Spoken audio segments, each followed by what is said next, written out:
Primo giorno di esami in Italia e naturalmente in provincia di Agrigento per le scuole superiori, con l'apertura del plico telematico e con la prima prova di italiano. I maturandi dovranno produrre un elaborato scegliendo tra 7 tracce riferite a 3 tipologie di prove in ambito artistico, letterario, filosofico, scientifico, storico, sociale, economico e tecnologico.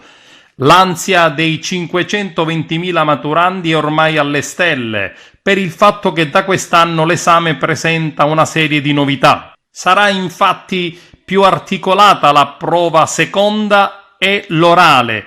In particolare i più impauriti sono gli alunni dei licei classici, dove la seconda prova prevede latino e greco insieme. Sono 13.000 circa le commissioni d'esame e secondo le prime rivelazioni del MIUR il tasso di ammissione all'esame è molto alto, pari al 96,3%. La maturità è uno dei primi traguardi importanti della propria vita, siamo ai nastri di partenza. Ai ragazzi dico di non aver paura, mantenete lucidità ed impegnatevi a dare il massimo. L'esame di Stato è un'occasione per esprimere se stessi, ha dichiarato ai ragazzi il ministro dell'istruzione Marco Bussetti. Saranno 2 le prove scritte invece di 3, più l'orale.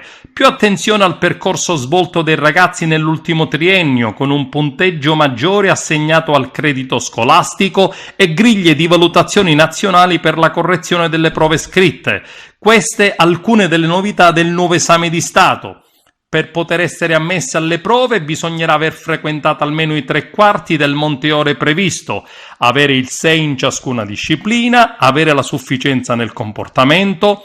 Il consiglio di classe potrà deliberare l'ammissione anche con un'insufficienza in una disciplina o gruppo di discipline valutate con un unico voto, ma dovrà motivare la propria scelta. Il punteggio finale sarà dato in centesimi, si parte dal credito scolastico che avrà più peso fino a 40 punti. Alla commissione spettano poi fino a 60 punti, massimo 20 per ciascuna delle 2 prove scritte e 20 per il colloquio. Il punteggio minimo per superare l'esame resta fissato in 60 punti.